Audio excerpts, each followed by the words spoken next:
क्लेद्योऽयं दाह्योऽयं क्लेद्यो अशोष्य एव च नित्यं सर्वगतः स्थाणुर्चलोऽयं सनातनः। क्योंकि यह आत्मा अछेद्य है, यह आत्मा अदाह्य है, जलाया नहीं जा सकता, अक्लेद्य है, निसंदेह अशोष्य, सुखाया भी नहीं जा सकता। तथा यह आत्मा नित्य सर्वव्यापी, आत्मा एक जगह नहीं बोलते हैं, सर्वव्यापी है, अचल है। सर्वव्यापी होते हुए भी है तो सर्व जगह व्यापी, लेकिन अचल है, चलता भी नहीं। देखो प्रभु के शब्दों की महानता देखिए, श्रेष्ठता देखिए और गूढ़ता देखिए। आत्मा को बोलते हैं वह सर्वव्यापी है।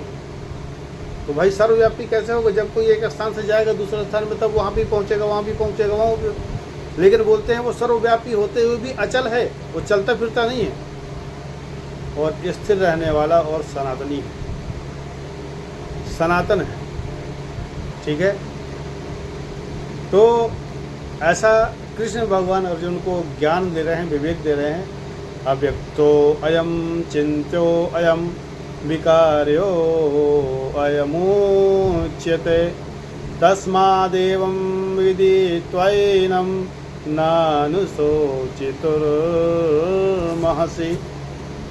बोलते हैं कि अर्जुन उठ जा, खड़ा हो जा, समझ बात को। यह आत्मा अव्यक्त है, यह आत्मा अचिंत्य है, चिंतन की योग्य नहीं है। तुम्हारे सोचने समझने से, चिंता करने से कुछ होने वाला नहीं है। आत्मा विकार रहित है, कोई विकार भी नहीं है। इसलिए हे अर्जुन, तो इस आत्मा को उपयुक्त प्रकार से, जो मैंने बताया है ऊपर में, ऐसा बोल रहे हैं कि जो मैंने तुम्हें पहले बताया है ना, उसको समझ करके, जान करके तो शोक करना बंद कर दे। तो शोक के योग नहीं, अर्थात तुझे शोक नहीं करना चाहिए। ठीक है, अब देखिए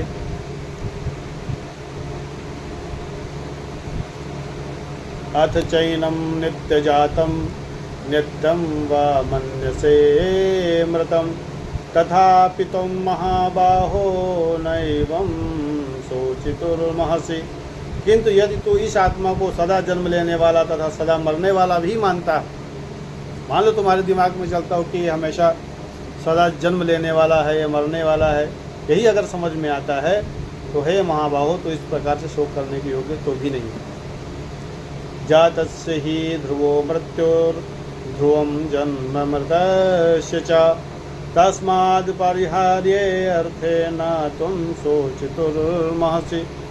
क्योंकि इस मान्यता के अनुसार भी जन्मे हुए की मृत्यु भी, जन्म लेने वाली की मृत्यु निश्चित है और मृत्यु होने वाले का जन्म भी निश्चित है। ठीक है, मरे हुए का जन्म भी निश्चित है।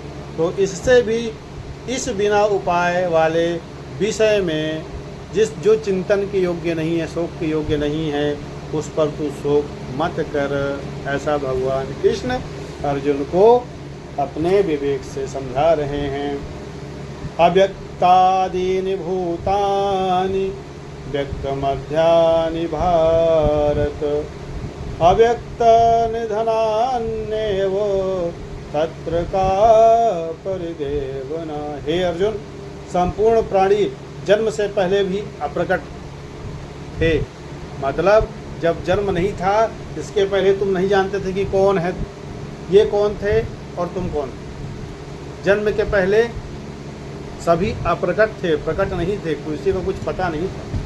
ठीक है, और मरने के बाद भी प्रकट हो जाने वाले, मरने के बाद भी अप्रकट हो जाने वाले हैं। शरीर छूट जाएगा तो फिर ये अप्रकट हो जाएंगे, दोनों स्थिति में अप्रकट हैं।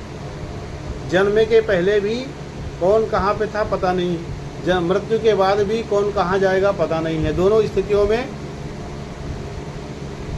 अप्रकट हैं, अस्पष्ट हैं, केवल बीच में ही प्रकट हैं। फिर ऐसी स्थिति में तो क्यों शोक करता है। कितनी सुंदर बात उन्होंने बताई।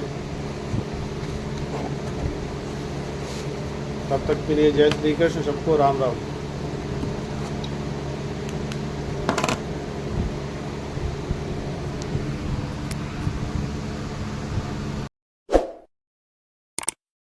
प्लीज लाइक एंड सब्सक्राइब करें, बेल आइकन के बटन को क्लिक करें।